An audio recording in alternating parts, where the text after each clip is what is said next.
rouge et le noir. Publié par lepetitlecteur.fr. Sommaire du résumé de Le rouge et le noir. Première partie. Deuxième partie. Première partie. Chapitre 1. La ville de Verrières y est décrite, l'importance est mise sur la prospérité de la ville. Le chapitre se termine sur la découverte de M. de Rênal, le maire de la ville, et d'un entretien qu'il a avec M. Sorel, le père de Julien, le héros du roman. On découvre aussi que l'opinion générale compte pour beaucoup dans la ville. Chapitre 2. Ce chapitre s'attache à faire la description de la ville de Verrières. On y découvre ses paysages bucoliques, le cours de la fidélité et le plaisir de s'y promener. Toutefois, est mis en avant aussi l'autoritarisme du maire qui marque l'importance du paraître dans cette ville. L'arrivée d'un nouveau Parisien est l'objet de toutes les discussions dans Verrières. Chapitre 3. L'abbé Chélan fait la visite de la ville aux Parisiens nouvellement arrivés dans la ville, ce qui est peu apprécié. Le maire songe à engager Julien Sorel comme précepteur pour ses enfants. Portrait de Madame de Rênal, naïve, rêveuse et qui n'éprouve guère plus de passion pour son mari. Chapitre 4. Le maire rend visite à M. Sorel, le père de Julien, dans sa scierie. Ce dernier est en train de lire le mémorial de Sainte-Hélène plutôt que de travailler au grand désespoir de son père qui ne sait pas lire. Le chapitre marque le fossé entre la famille de travailleurs manuels et l'intellectuel sensible qu'est Julien qui ne se sent pas du tout intégré à sa famille. Chapitre 5. Il est question des négociations qui ont lieu entre le père Sorel et le maire M. de Rênal. Le premier consent à améliorer les gages fournis à Julien qui va donc pouvoir emménager au château où Julien devine qu'il se sentira bien plus à l'aise. Madame de Rênal craint pour ses 3 enfants l'arrivée de cet inconnu. Chapitre 6. Madame de Rênal découvre le nouvel arrivant, Julien, qu'elle trouve tout de suite étonnant. M. de Rênal quand elle lui installe Julien au château et l'habille avec convenance. Les enfants sont tout de suite charmés par l'érudition de ce jeune homme. Qui peut réciter des pages entières de la Bible. Chapitre 7. Le succès de Julien commence à lui valoir des inimitiés. C'est le cas avec M. de Valenod qui est le directeur du dépôt de mendicité. Il fait la cour à Madame de Rênal qui n'y est pas sensible tandis qu'elle n'a que Dieu pour Julien Sorel. L'érudition de ce dernier, sa passion pour la littérature en font un personnage loin de son monde habituel et de son éducation du couvent. Madame de Rênal est heureux de cette nouvelle vie tandis que Julien se languit de son ascension. Chapitre 8. Élisa, la femme de chambre de la famille du maire, touche un héritage qui pousse à demander la main de Julien. Il lui refuse, trouvant que ce parti n'est pas à sa hauteur. Madame de Rênal découvre à ce moment qu'elle est tout en joie de savoir que ce mariage est refusé par Julien. Elle commence alors à s'interroger sur ses sentiments pour Julien. C'est en emmenant sa famille dans le château de Vergy qu'elle commence sans s'en rendre compte à jouer la séductrice. Lorsque par hasard la main de Madame de Rênal et celle de Julien se croisent et que cette dernière la retire précipitamment, Julien se fait un devoir de la conquérir. Chapitre 9. C'est aussitôt que Julien essaie de la reconquérir sans aller plus loin que reprendre la main de Madame de Rênal. Le lendemain arrive le mari de la femme que convoite Julien. Lui qui a caché un portrait de Napoléon sous son lit, personnage honni par le maire, il demande à Louise de Rênal de le cacher sans avoir le regardé. Elle sent naître en elle le sentiment de jalousie. Chapitre 10. Julien regagne Verrières après avoir été en froid avec le maire. Il part à la rencontre de son ami l'abbé. Sur le chemin, il profite de la beauté de la nature pour se laisser aller à imaginer ses ambitions futures. Chapitre 11. Dans les ambitions de Julien, il y a celle de prendre la main de Madame de Rênal devant son mari lui-même. Toutefois, il se rend compte que Napoléon a toujours plus d'importance que tout le reste. Madame de Rênal commence à ressentir de façon alternée des crises de jalousie, de doute et des moments d'épanouissement. Chapitre 12. Julien repart du château pour une nouvelle visite, à son ami Fouquet cette fois-ci. Le départ est glacial entre les deux amoureux. En chemin, Julien en profite pour continuer à rêver de ses ambitions parisiennes. Il les couche sur le papier en faisant une halte dans une petite grotte. Toutefois, gardant pour lui ses intentions, il brûle ses papiers. À son arrivée chez son ami, celui-ci lui propose de devenir son associé. Proposition que refuse Sorel car elle ne correspond pas aux attentes de Julien face à la vie. Chapitre 13. bien plus sûr de lui de son passage chez son ami. Il revient auprès de Madame de Rênal qui a compris qu'elle était amoureuse de Julien, au point de lui prendre la main pour lui exprimer ses sentiments. Julien comprend donc aussi les attentes de Louise et décide d'en faire sa maîtresse. Toutefois, il joue la carte de l'éloignement car ses ambitions de prêtrise, seul moyen d'ascension sociale à ses yeux, ne sont pas compatibles avec son amour pour Louise. Il joue à la faire souffrir par esprit de vengeance, lui qui vient d'un milieu social bien plus modeste qu'elle. Chapitre 14.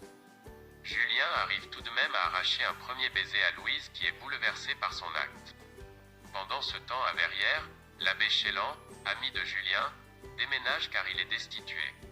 Il est remplacé par l'abbé Malon plus docile aux attentes de la bourgeoisie de la ville. Julien est hors de lui de cette injustice. Julien écrit à son ami Fouquet pour garder au chaud la possibilité de venir travailler avec lui si la situation ne s'éclaircit pas. Chapitre 15. Julien arrive finalement à avoir un rendez-vous avec Louise dans sa chambre en pleine nuit, une victoire pour le jeu de séduction de Julien. Il est stressé de cette future rencontre. Lorsqu'arrive l'heure de leur rencontre, il entre dans la chambre et fond en larmes. Sa maladresse de séducteur fait rompre les dernières barrières de Madame de Rênal qui n'arrive pas à comprendre Julien. Chapitre 16. Le lendemain, le couple se retrouve en société mais chacun marque la distance avec l'autre. Madame de Rênal a peur d'avoir froissé Julien et que celui-ci ne revienne pas dans sa chambre.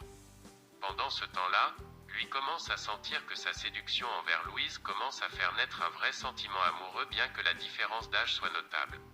Julien tombe amoureux, tout simplement. Madame de Rênal rêve de son côté de la vie d'épouse qu'elle aurait pu avoir si la vie lui avait fait rencontrer Julien plus tôt. Julien se dit qu'il pourrait lui révéler en toute confiance les ambitions de sa vie. Chapitre 17. Madame de Rênal s'invente la vie qu'elle voudrait offrir à Julien en l'installant dans la bourgeoisie locale. Lui, au contraire, rêve de la période bénie où l'ascension sociale était possible pour la jeunesse pauvre grâce à Napoléon. Chapitre 18. Verrières va être le sujet de visite d'un roi, c'est une surprise pour toute la communauté qui rentre aussitôt en ébullition.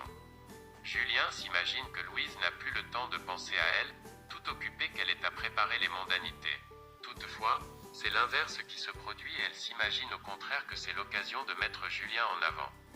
L'abbé Chélan est remis sur le devant de la scène car il est une connaissance personnelle de M. de la Mole, ministre des armées du roi. Lors de la cérémonie militaire, Julien arrive finalement à faire partie des gardes en tenue, cela ravive en lui ses aspirations napoléoniennes. Il compte toutefois être présent aussi à la cérémonie de vénération des reliques d'un saint. La présence de Julien auprès du nouvel évêque et le faste de la cérémonie ravivent en lui ses aspirations ecclésiastiques. Chapitre 19. Ce qui ressort de la fête de la venue royale, c'est la place prise par l'ambitieux Julien Sorel et le fait que Madame de Rênal n'y soit sûrement pas étrangère. Peu de temps après cette fête, l'un des fils de Louise tombe malade.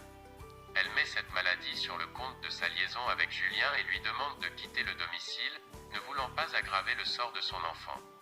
Elle est même prête à avouer sa liaison avec Julien si cela peut sauver son fils. Mais Julien lui déconseille et quitte de lui-même Verrières pour rassurer Louise. 2 jours plus tard, l'enfant est sur la voie de la guérison et Julien est rappelé. Mais le remords de son attitude inconvenante avec Julien perturbe toujours Louise. Ce dernier est chamboulé par tous ces événements. Elisa, la femme de chambre, révèle à Valéno la liaison entre les deux et en avertir aussitôt par lettre anonyme M. de Rênal. Chapitre 20. Julien refuse de voir Louise en cachette la nuit, même pour discuter de cette lettre anonyme. Elle lui met donc par écrit son plan pour contrecarrer les dénonciations de la lettre anonyme. Elle conseille à Julien de retourner à Verrières et de se faire passer pour être en bon terme avec Valéno et devenir le précepteur de ses enfants. Elle compte sur la jalousie de M. de Rênal pour ne pas laisser partir Julien qui serait alors tout légitime à rester au château de Vergy où se trouve toujours Louise avec les enfants. Chapitre 21. M. de Rênal est dans le doute avec cette lettre anonyme. Mais sa femme arrive à lui faire parvenir celle écrite par Julien dont elle appuie le contenu en révélant les anciennes intentions de Valéno à son encontre puisque lui aussi a courtisé Louise avant l'arrivée de Julien. Finalement, Louise obtient le succès de son plan et M. de Rênal permet à Julien de rester plus longtemps à Verrières. Chapitre 22. Le sous-préfet Maugiron propose à Julien un poste intéressant de précepteur. La bourgeoisie locale se retrouve pour un dîner chez Valéno où Julien met en avant sa culture, son érudition. Il met aussi en avant son envie de progresser socialement en vivant au contact de gens comme la famille de Reynold plutôt qu'auprès des petites gens. Le chapitre se clôt sur une rencontre impromptue entre Julien et Louise, petit moment de bonheur interrompu par les airs soupçonneux du mari. Chapitre 23. Madame de Reynold se laisse aller à des rêveries de vie de couple avec Julien si son mari venait à décéder. Elle sait ne plus aimer son mari mais ne peut faire autrement que de vivre avec. Cependant, son amour pour Julien n'est un secret pour personne. L'abbé Chélan exige de Julien qu'il parte immédiatement pour le séminaire, ayant vent de l'histoire amoureuse entre Louise et Julien. Ce dernier n'a d'autre choix que d'accepter et d'accepter aussi la pension que lui verse M de Reynold, pension qu'il considère comme un prêt. M de Reynold veut convoquer en duel Valéno mais sa femme l'en dissuade. Julien revient de nuit visiter Louise après son départ mais cette dernière, pendant être là leur dernière rencontre, reste froide et distante avec Julien. Chapitre 24. Julien se retrouve à Besançon. Avant de rentrer au séminaire, il fait le tour de la citadelle de Besançon. Il passe notamment du temps dans un café où il fait la rencontre d'une jeune femme qu'il entreprend de séduire. Son amant arrive sur ces entrefaites et le duel est évité de peu.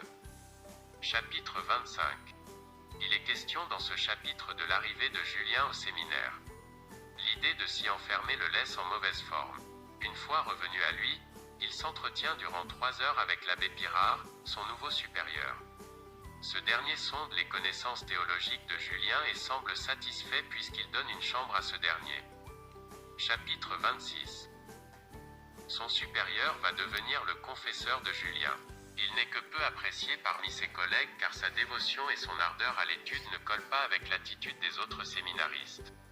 Il essaie de faire l'intéressant en minorant ses efforts mais en vain. Sa détestation de la traditionnelle choucroute de la cantine du séminaire lui vaut l'inimitié de tous. Il apprend par son ami Fouquet que Louise est devenue dévote. Un courrier fallacieux est retrouvé dans ses affaires avec la mention d'Amanda Binet, la jeune femme pour qui il avait failli être provoqué en duel avant d'entrer au séminaire. Chapitre 27. Il est fait le récit des infortunes que subit Julien à cause du peu d'intérêt que lui portent les autres séminaristes jaloux de ses capacités intellectuelles. Chapitre 28. Julien doit préparer les tentures pour elle, organisation de la fête-Dieu. Un honneur dont il s'acquitte parfaitement. Resté seul dans la cathédrale, il aperçoit 2 silhouettes féminines près du confessionnal. L'une d'elles est Louis qui s'évanouit à sa vue. Chapitre 29. L'abbé Pirard fait de Julien le répétiteur pour l'Ancien et le Nouveau Testament, un honneur. Pirard révèle à Julien toute l'estime qu'il lui porte. Il est même soutenu par le ministre de la MLE qui lui envoie de quoi continuer ses études. L'abbé Pirard obtient une promotion, reçoit une place intéressante et tranquille toute proche de Paris. Chapitre 30. Julien est proposé en poste à Paris auprès du ministre de la Mole. Une promotion pour Julien qui ne laisse pas passer l'occasion de monter à la capitale. Avant de partir, il tente une dernière audace, celle de revoir Madame de Reynold. Il escalade le château pour y parvenir. Le début de leur rencontre est froide puis l'atmosphère se détend, chacun pardonnant à l'autre les difficultés vécues. Au final, Louise propose à Julien de passer une journée supplémentaire cachée dans la chambre. Il y reste mais est chassé la nuit par le mari qui découvre la supercherie et tente de se débarrasser de Julien par les balles. Deuxième partie. Chapitre 1. Julien arrive à Paris. Il commence par se recueillir à Malmaison. Il est ensuite informé par l'abbé Pirard des coutumes et des habitudes de la vie parisienne. Julien est ébloui par la vie fastueuse à l'hôtel de la Mole. Chapitre 2. Le chapitre concerne le premier entretien entre Julien et le marquis de la Mole. À son premier dîner, Julien impressionnera son auditoire. Chapitre 3. Julien fait la découverte de la famille de la Mole, en particulier les enfants Norbert et Mathilde. Il est victime d'une chute de cheval sans conséquence. Chapitre 4. On y découvre la vie aristocratique à l'hôtel de la Mole, entre aristocratie et vacuité des conversations. Chapitre 5. Julien capte la confiance du marquis en obtenant de lui de s'occuper d'affaires de plus en plus délicates. Toutefois, il ressent la solitude. Chapitre 6. Julien provoque en duel un homme un soir. Le duel a lieu le lendemain matin et c'est un homme de main qui se retrouve en face de Julien. Il n'en sort que blessé mais par vanité, le maître de l'homme de main fait passer Julien pour le fils naturel de la Mole. Ce dernier consent par jeu et pour arranger ses affaires. Il invite alors Julien à se mêler un peu plus encore au beau monde parisien. Chapitre 7. Julien est envoyé en formation à l'ambassade d'Angleterre. En rentrant, il essaie de placer son père au poste de directeur du dépôt de mendicité, Valenod étant devenu maire de Verrières entre-temps. C'est pour Julien l'occasion de découvrir les compromissions nécessaires au monde politique. Chapitre 8. Julien participe à un grand bal donné chez Monsieur de Rais. Il y découvre plus en détail Mathilde dont l'érudition ne le laisse pas indifférent même si Mathilde n'est pour l'instant pas si réceptive. Elle ne cesse de se plaindre de la vie d'ennui qui l'attend avec le mariage convenu par son père. Chapitre 9. L'action se situe toujours durant le bal mais Mathilde commence à y trouver un certain intérêt en écoutant les propos emportés de Julien. La conversation prend un peu d'esprit bien qu'elle n'arrive pas à se faire remarquer de Julien et d'un autre homme avec qui il discute. Chapitre 10. Les jours suivant ce bal, Julien commence à se rendre compte de l'intérêt que Mathilde lui porte. Il commence par jouer les confidents un peu distants pour finir par se rapprocher de Mathilde en quittant son attitude d'ancien homme pauvre pour s'imposer. Il s'interroge sur la force des sentiments de Mathilde. Chapitre 11. Face à ses prétendants pour lesquels elle n'éprouve pas d'intérêt, Mathilde décide à se sentir amoureuse de Julien.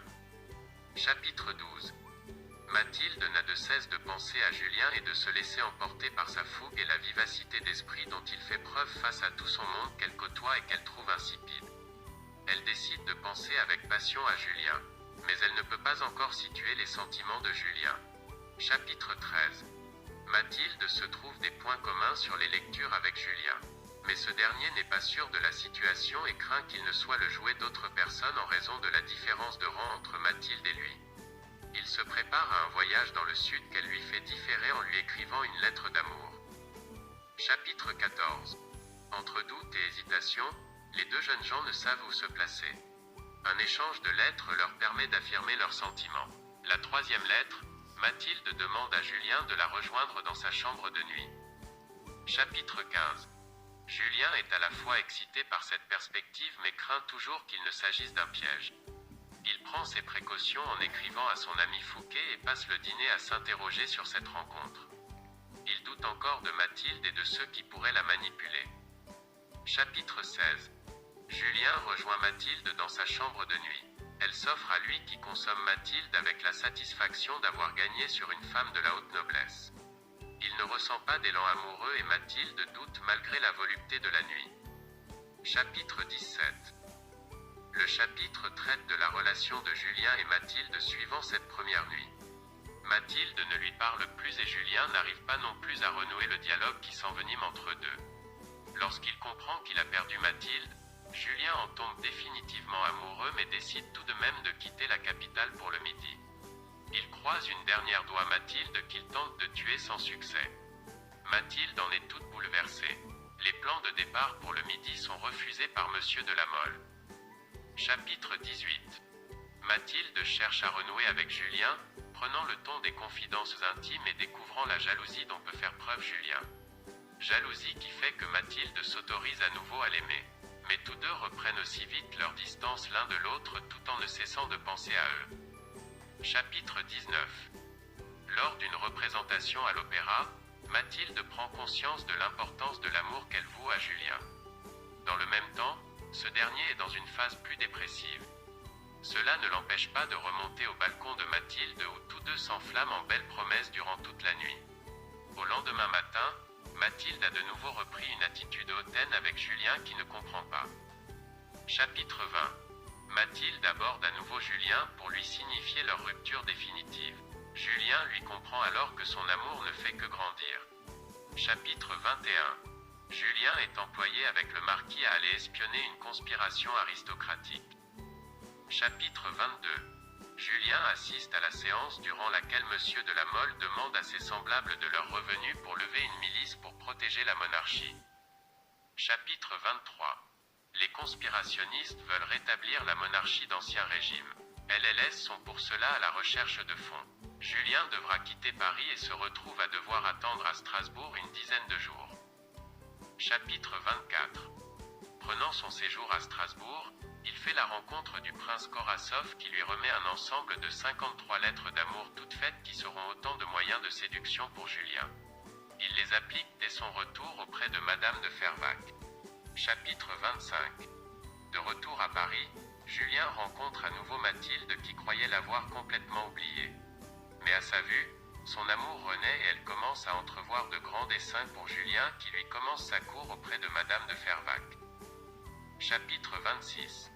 Présentation de Madame de Fervaques et première lettre type envoyée par Julien qui fait mouche. Chapitre 27. Julien continue son jeu de séduction auprès de Madame de Fervaques qui n'y est pas insensible. Il est invité à sa table, repas durant lequel un haut dignitaire ecclésiastique est présent. Chapitre 28. Julien fait la première faute concernant les lettres types. Durant ce temps, Mathilde ne parvient plus à oublier Julien. Chapitre 29. Julien continue son jeu de lettres qu'il envoie à Madame de Fervaques sans même lire les réponses qu'elle lui fait. Les lettres de Julien n'ont plus que peu de rapport avec la destinataire. Mathilde découvre ce jeu et est particulièrement vexée. Chapitre 30. Mathilde regrette l'orgueil dont elle a pu faire preuve à l'égard de Julien. Ce dernier répond à une invitation à l'opéra. Chapitre 31. Mathilde se rend à l'opéra pour y croiser Julien dont elle est maintenant très amoureuse.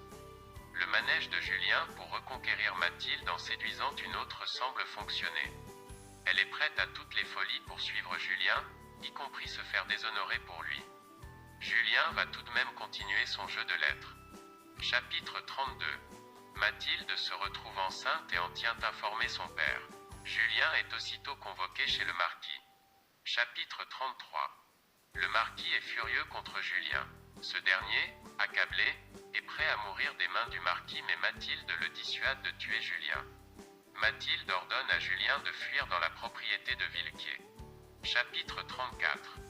Mathilde tient à se marier avec Julien. Le marquis offre pour cela un brevet de lieutenant de hussards à Julien qui soit repartir séance tenant à Strasbourg s'occuper de ses hommes. Julien croit avoir réussi à parvenir à ses fins. Chapitre 35. Alors qu'il vient de prendre poste à Strasbourg, Mathilde le somme de rentrer précipitamment.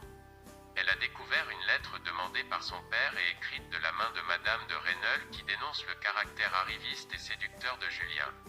Ce dernier, vexé dans son honneur, prend immédiatement le chemin de Verrières. Il retrouve Madame de Rênal dans une église et tire 2 coups de feu sur elle. Chapitre 36. Madame de Rênal n'est que blessée alors même qu'elle voulait mourir, prise de remords de sa lettre volontairement mensongère. Julien est conduit en prison à Besançon. Il est condamné à mort. Chapitre 37. Julien reçoit la visite de l'abbé Chélan qui est accablé par le sort et de Fouquet qui veut tout faire pour le sortir. Il refuse la visite de son père. Chapitre 38. Mathilde se rend en prison pour visiter Julien. Ils pensent tous deux à mourir ensemble. Finalement, elle parcourt la ville à la recherche de soutien qu'elle trouve en la personne de l'abbé de Frilair, adversaire politique de son père. Chapitre 39. Mathilde devient folle d'amour pour Julien qu'elle s'est perdue.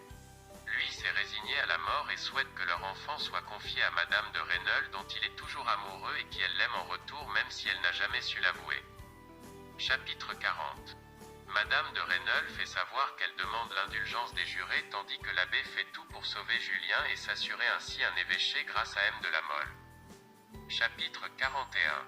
Julien prend la parole pendant 2 minutes durant son procès durant lequel il dénonce à la fois son ambition et son jury comme appartenant à la classe bourgeoise. Le jury le condamne à mort. Chapitre 42.